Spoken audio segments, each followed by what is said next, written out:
Let me tell you about the moment I became the woman my daughter-in-law had always been afraid I was. She didn't know she was afraid of me. That was always her first mistake.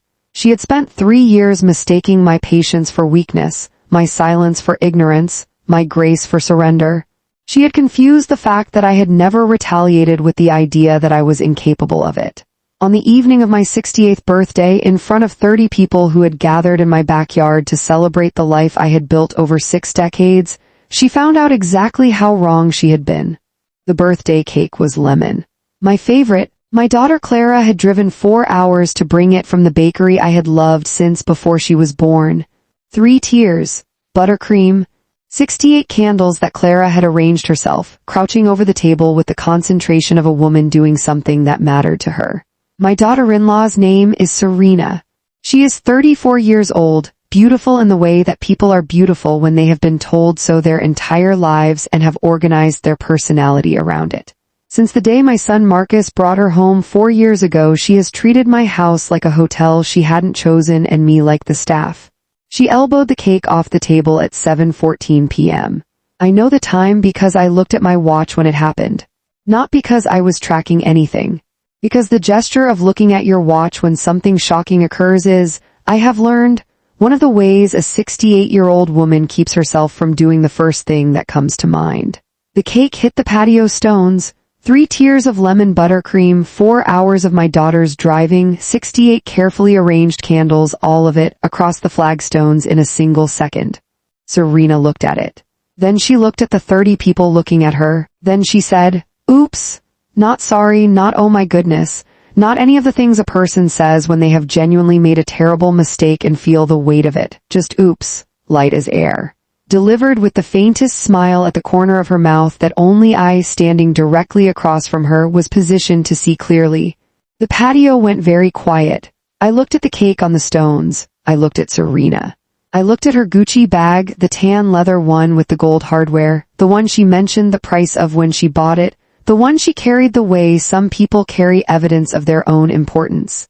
It was sitting on the patio table, right next to where the cake had been. I picked it up.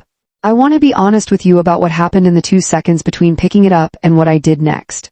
Inside those 2 seconds, I had a very clear, very complete conversation with myself about who I was and what I was willing to be, and what this woman had spent 3 years making me absorb without response. 2 seconds, then I walked to the fire pit. It was lit. We had built the fire earlier for the evening, the way we do every summer, the way my husband Robert and I had done every summer for 30 years before he passed. I dropped the bag into the fire. I looked at Serena. I said, "Oops. I need to take you back before I take you forward because the cake and the bag and the fire pit did not happen in a vacuum. They happened at the end of 3 years of a particular kind of treatment that I want you to understand completely. My name is Beverly Hartwell. I am 68 years old. I taught high school English for 36 years. Raised 2 children, Marcus and Clara, largely on my own after Robert's first heart attack forced him into early retirement, and built a life in the house where my children grew up that I am deeply, unapologetically proud of. I am not a dramatic woman. I am not the kind of mother-in-law who calls uninvited or inserts herself into decisions that aren't hers. When Marcus married Serena, I made a deliberate, conscious choice to give them space. To be warm without being suffocating. To be available without being the kind of present that suffocates. I want you to hold that, because what followed is not the story of a woman who brought difficulty on herself. It is the story of a woman who extended every courtesy available and watched those courtesies be used as evidence that she could be dismissed. The first time Serena made her feelings clear was Christmas, 3 months after the wedding. She arrived at my house and looked around the living room with the expression of someone conducting a silent assessment and finding the results disappointing. She said, not directly, not confrontationally, but in the way certain people make comments that are designed to land without being catchable, that my home was very cozy. Very retro. She said retro the way people say it when they mean old. I said thank you. I offered her coffee. I let it go. Easter. She brought an elaborate salad and placed it at the center of my table in a way that displaced the ham I had been preparing since the day before. She talked about it at length. She mentioned the ingredients, where she had sourced them, accepted compliments from people who had not yet tasted my ham. I served the ham. I said nothing. I let it go. I let it go at the summer barbecue when she arrived an hour late and complained within earshot of guests that the neighborhood was hard to get to. I let it go at Thanksgiving when she declined everything I had made and produced her own food from a cooler, explaining at length that she was very particular about what she put in her body. I let it go when she referred to my house at a dinner with friends as Marcus's childhood home in the tone of someone describing something from another era. I let it go, and I let it go, and I let it go. And then she elbowed my birthday cake off the table and said oops and smiled. Clara was the first person to react after I dropped the bag in the fire. Clara is 35, my younger child, a woman who has her father's directness and none of my patience with people who confuse kindness for weakness. She had been watching Serena for 3 years with the quiet, focused attention of a sister who loves her brother and cannot understand what he sees, and is waiting for the moment that confirms every instinct she has had. When the bag hit the flames, she made a sound I have never heard from her before. Not a scream, not a laugh, something that was both and neither, the sound of a woman whose 3 years of restraint have suddenly and completely been vindicated. Then she lost it. What Clara did was stand up from her chair, point at the fire pit, and say at a volume that carried to every corner of the patio that it was the single greatest thing she had ever witnessed in her 35 years of life, and that she needed everyone present to understand what had just happened. Marcus stood up. My son Marcus, who is 38 and looks like his father, and has since the day he met Serena been slowly rearranging himself into the shape she preferred. Marcus stood up and looked at the fire pit, and looked at his mother and looked at his wife and said, with the expression of a man who has just watched 2 worlds collide and cannot yet determine which one he lives in. Mom, what did you just do? It was not a question, it was a reckoning. The same thing Serena did, I said. I kept my voice level. Accidents happen. Serena had not moved. She was standing exactly where she had been when she said oops, looking at the fire pit with an expression I had never seen on her face before. It took me a moment to identify it because I had never been given the opportunity to see it. It was shock, pure, unprocessed, total shock. The shock of a woman who had never once in 34 years had a consequence arrive before she had time to construct a response to it. I want to tell you that I felt guilty in that moment. I want to tell you there was a wave of regret or second-guessing or the particular maternal anxiety of a woman who worries she has made things worse for her son. I did not feel any of those things.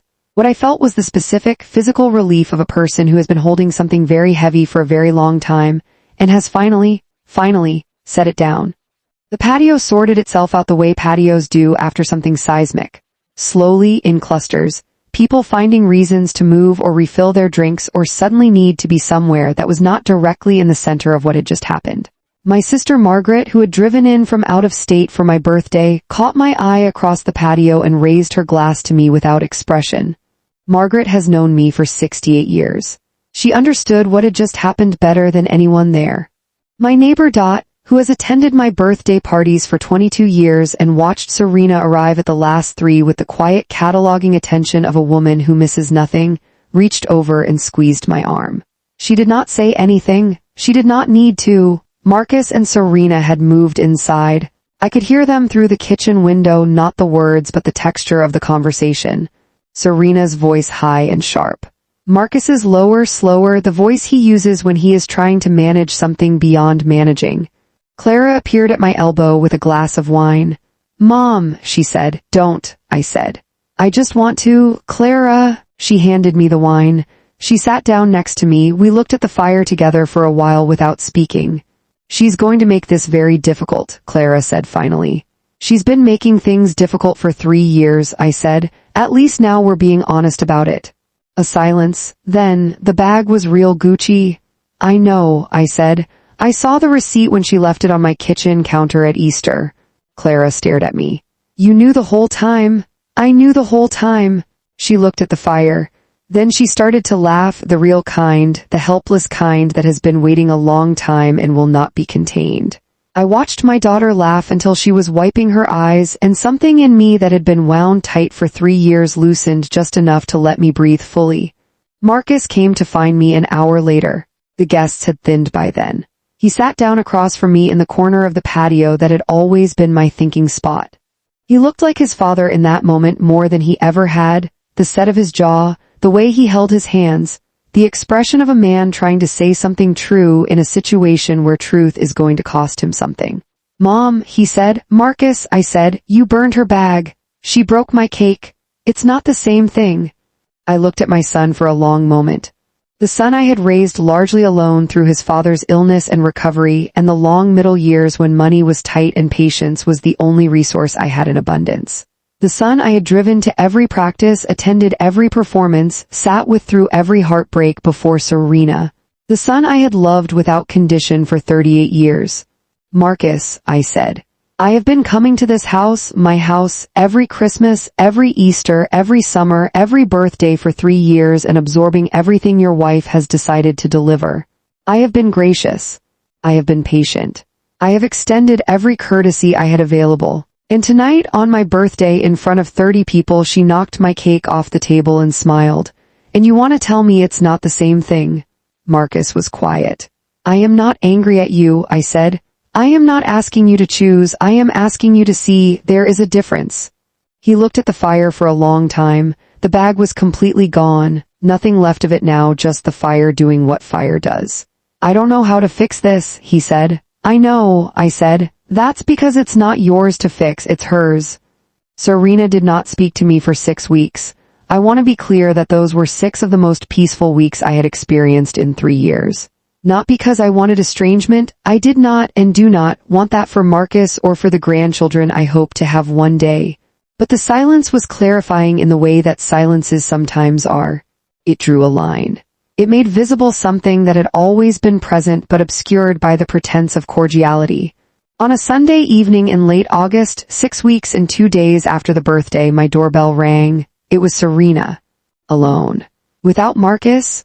She was wearing less than her usual armor, no full makeup, hair pulled back. She had a bakery box in her hands. I opened the door, I looked at her, I waited. "It's lemon," she said, "from the same bakery." "Clara told me which one?" I looked at the box.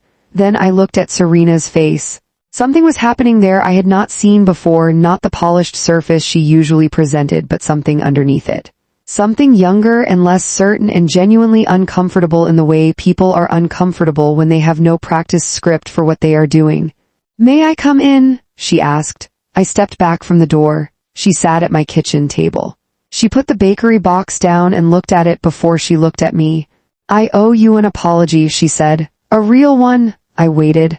"I have not been kind to you." She said it carefully, the way people say things they have rehearsed but mean. "I told myself it wasn't a big deal, that you didn't notice, that it was just the way things were between us. But I think I knew, I've known for a while." "What changed?" I asked, not unkindly, genuinely. "Marcus told me something.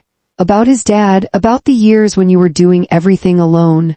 She paused. "I think I had a version of you in my head that wasn't accurate." I thought about Robert's first heart attack. The years of managing everything, the house, the children, the finances, the fear, while maintaining the daily appearance of a life that was fine because the children needed it to be fine. The years I had never talked about because they were private, and because they had passed, and because you do not carry your history in front of you like a credential. When she finished, I got up and found 2 forks and 2 plates and a lighter. I lit the single candle she had placed in the center of the cake. I looked at it. I did not make a wish. I am 68 years old and I have learned that the things worth having are not wished for. I blew it out. I cut 2 slices. I sat back down. "It was a real Gucci bag," Serena said, something in her voice that was not quite humor and not quite accusation. "I know," I said. "I saw the receipt at Easter." She stared at me. "You knew the whole time?" "I knew the whole time." A pause, then very quietly, almost against her will, "And you waited." "I waited," I said. She looked at me across my kitchen table and I watched something shift in her face. Something that looked, if I am choosing to be generous, and I am choosing to be generous, like the beginning of genuine respect. "I don't want to be like this with you," she said. "Marcus loves you, I can see why. I didn't want to." It was the most honest thing she had ever said to me. "I know," I said. "I didn't want to throw your bag in the fire either." A silence. Then she laughed, a real one, surprised out of her, the kind that bypasses all the careful presentation and arrives completely unguarded. It changed her face entirely. made her look younger and more real and more like the person Marcus had probably fallen in love with before she had decided I was someone to manage rather than someone to know. We ate the cake. It was very good, almost as good as the one Clara had driven 4 hours to bring. Almost. I will tell you how things stand because you deserve to know. Serena and I are not best friends. A conversation over lemon cake and a burned designer bag does not erase 3 years of accumulated distance. These things do not resolve cleanly, and anyone who tells you they do is not being honest with you. What we are is honest. For the first time in 4 years, genuinely honest with each other. She comes to my house now without the full armor. She asked me at Thanksgiving for the recipe for my sweet potato casserole, directly, specifically, with none of the elaborate circumlocutions she used to use to avoid acknowledging that anything I made was worth acknowledging. I gave her the recipe, she made it. Then she added something I hadn't included, cardamom, which her own grandmother used to add to sweet things. She brought it to my table, and when I tasted it, I told her it was better. Meaningfully better? The kind of better that comes from someone who trusted themselves enough to add their own piece to something. She had written the addition on a card before she arrived in case I asked. At the bottom she had written, "My grandmother called this the secret that makes it yours." I have thought about that note many times. About the things we inherit and the things we add and the way a recipe, like a relationship, can absorb both without losing what it essentially is. Marcus seems lighter. Every time I see him, the specific lightness of a man who has stopped trying to exist in two incompatible versions of himself simultaneously. Clara still brings up the Gucci bag at every family gathering. She has described the arc of it hitting the flames in increasing cinematic detail with each retelling. At Christmas, she pantomimed the entire sequence, including my expression, which she characterized as the calmest face she had ever seen on a person committing a significant act of property destruction. I told her she was being dramatic. She told me I threw a $2,500 bag into a fire pit. I told her she wasn't wrong. Here is what I know about patience. Real patience, not the passive kind that absorbs without limit, but the active kind. The kind that waits because it is choosing to wait. That understands timing. That knows the difference between an argument and a verdict. I extended every courtesy I had. I let it go and let it go and let it go. And when I finally stopped letting it go, I did not plan it or strategize it or choose the moment with calculation. I reached my limit in front of 30 people on a summer evening and responded in kind. In kind, that is the phrase I returned to. She said oops. I said oops. She treated something precious as disposable. I returned the gesture with the only thing in reach that she had ever treated as precious. There is a version of this story where I am the villain. I have considered that version seriously, the way a woman who spent 36 years teaching young people to read things from multiple perspectives knows how to consider things seriously. And then I think about the smile at the corner of her mouth. And I think, no, not a villain, just a woman who finally found her limit. And who, having found it, used it in a way that opened a door that 3 years of grace had kept firmly, fruitlessly shut. The cake was lemon, my favorite. The apology was lemon too. I will take both. Thank you for being here for this one. If this story found you today, maybe you needed to be reminded that patience has a limit and reaching it is not a failure, it is information. Subscribe so you never miss what comes next. Leave a comment below, and remember, some lessons cannot be delivered gently. Some lessons require a fire pit.